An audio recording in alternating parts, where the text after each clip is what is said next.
আহারে আল্লাহর বান্দা চক্ষু বন্ধ করলো, কয়েক সেকেন্ডের ভিতরে তার মাথায় একটু টাক লাগার সাথে সাথে চক্ষু খুললো। খুলিয়াই দেখে ওই আল্লাহর বান্দা তেনার বাড়ি।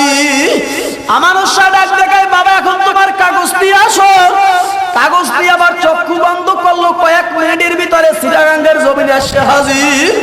আহারে জজ সাহেব লাঞ্চ করি আবার ভিতরে প্রবেশ করলো। ওই আল্লাহর বান্দারও সাথে সাথে কাগজপত্র নিয়ে জজ সাহেবের সামনে দাঁড়াইলো। জজ সাহেব দেখে কয়, বাবা তোমার কাগজপত্র তো বাড়ি রেখে আসছো, এই কাগজপত্র তুমি এখন কেমনে জোগাড় করছো? আমার সাগি বলিয়া দিছে, বাবা আমার কথা বলবি না।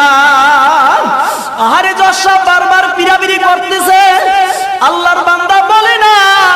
জজ সাহেবের পিছনে দাঁড়াইয়া মানুষা রহমাতুল্লাহ আলাইহি এক হাত দিয়া পাখা দিয়া বাতাস করে, আর এক হাত লড়াইয়া কয়, বাবা আমার কথা বলিস না।